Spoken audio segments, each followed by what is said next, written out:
What's up, y'all? This is 10X Generation, and this is my road to $1 billion. So today was a pretty good day because I did the things that I was supposed to do. I woke up and I started coding a little bit, wrote a couple lines, and then I set my intention for the day. And I think that really set me up properly as opposed to yesterday, which I did not do that. And I got a lot of programming done. But before I get into the programming, I want to get into some interesting business stuff that happened. So I got an email. I looked at the email and it was like, you won't be able to run payroll in 15 days because you did this thing wrong. And I'm like, whoa, what did I do wrong? So I clicked on it and it said that I didn't register with the state properly. And I thought I did, but turns out I put in one value incorrectly in the payroll system that I use. It's called Gusto. I use them to run payroll. So I went to get that fixed. And the value that I was supposed to put in wasn't emailed to me or anything. It was mailed to me,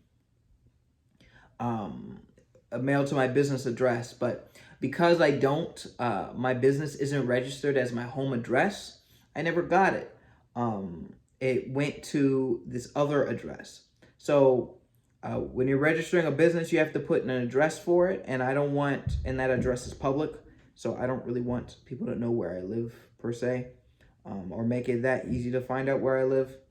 So instead, what I did was I bought a virtual mailbox, and it's pretty much where you rent an address to send mail to, and you can register a business with it. And all my mail goes there. So I had to go out to that location, get the mail, and I got the value, so everything is hunky dory. So that was interesting, I guess. And the second interesting thing,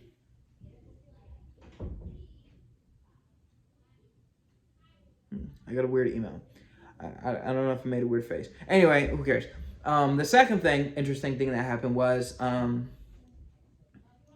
was it called? Oh yeah. So for the $250,000 pitch competition that my investor told me about, I wanted to get that done today. So I finished that up. But while I was doing it, I was getting cold feet. I was like, whoa, this is like really legit. They're like asking me for financials and data tables and all these just terms, like business terms I've never heard of, and I didn't know what they were. And I also looked at it, and it was looking, I think I said this in the previous video, but they're not necessarily looking for pre-seed companies.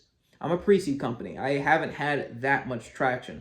In fact, I'm pivoting, right? I'm pivoting from my original idea to this computer sharing idea, and I'm making an MVP for that. So I haven't gotten that much traction.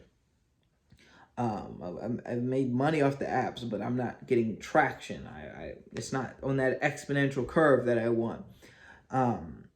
So I would be still considered a pre-seed company, and they're looking for seed companies. So I was actually getting a little nervous, and I was thinking about contacting my investor and saying, hey, I appreciate you sending me this offer, but I don't think I'm ready for it at this time. So I just want to let you know that I'm, not going to make use of this opportunity. And I was typing out the email. Of course, it was a little bit more elegant than that. And I was like, man, wait a second. I'm 10X generation. This is supposed to be my 100X year. I can't, I go for things that even though I don't think I could do it, I still go for it. That's this is part of my philosophy now. This is what's going to make this 100X year. So I discarded the email and I went ahead and did it. And I learned about all the tables that I needed to learn. And the most interesting table that I learned about was called a capitalization table. And it's actually relatively simple. Basically what it is just a spreadsheet of how the shares of the company are distributed. So who owns the shares, how many shares, pretty much that's what it is. And in my case, I own 70% of the shares, right? Because when I incorporated the company, I wanted to reserve 30% for investors and stuff. Of course, I could just give myself those shares, but I have it reserved, those 30 shares for investors. And I have 70% for me. So I have 7 million shares. There's a reserve of 3 million shares for a total of 10 million shares. That's the 100%. And I have 2 investors. But my investors technically right now they don't have any equity, even though I have the investment. And the way that happens is through a thing called a safe note. So if you're familiar with Shark Tank, you know that, the guy comes up and he's like, hey, this is my product. And then it would be like, I'm looking for $30 million for 3% or something, right? And they'll say yay or nay, and they'll move on like that. A safe note is a type of investment that's not like that. What a safe note is, I'll sign it, and on the safe note, there's agreed upon how much money I should receive, the investment I should receive, and I receive that money, and they receive the safe note. And this safe note is basically a promise saying, hey, once this safe note matures, you will get a certain amount of shares. So right now they don't have any shares, but once a specific event happens within my company, they suddenly will get a certain amount of shares. And in the contracts that I signed, that event is called a capitalization event. No, it's not. Price round. It's called a price round. So when I go for a price round, and basically a price round, you can just think of it as a Shark Tank-like event. So when you go to an investor and they basically just evaluate your entire company, that's a price round, pretty much. Just simplify it. And if you want to learn more, of course, you can look it up. But basically what it is. Once that happens, then they get a certain amount of shares, and depending on how the contract was signed, they get a varied amount of shares. It really does depend. And within the safe note, there are two main types, I guess. It gets a little more complicated, but the simplest is cap and no cap. So the capped safe notes, basically what they are is saying, okay,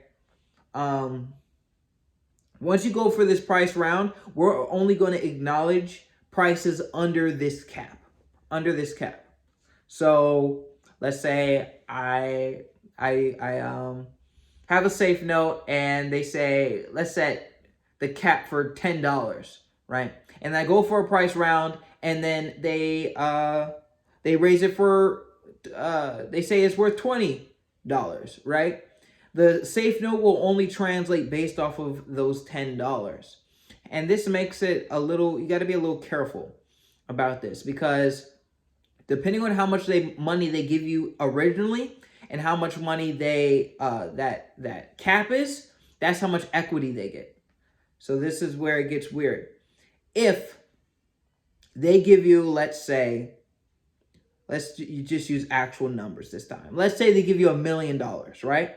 And they say the cap is $2 million, right?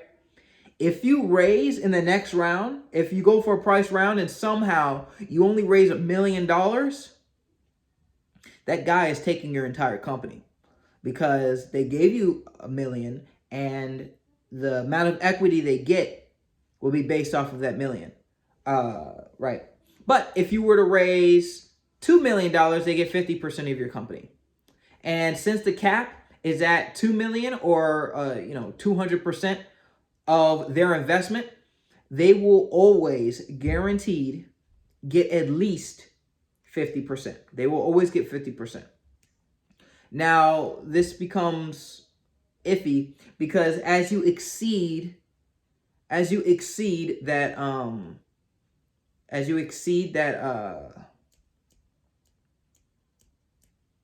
I guess that's basically it, right? They will always get at least that value. So you want to get at least that value in your next price round. So it sets like an objective for yourself. You have to get that value or more, or they're going to be taking over more of your company. And the math is a little bit more complicated than that, because there's also discounts and stuff like that. But basically, that's what it is. And then there's also no cap. And no cap is where there is no cap. There is no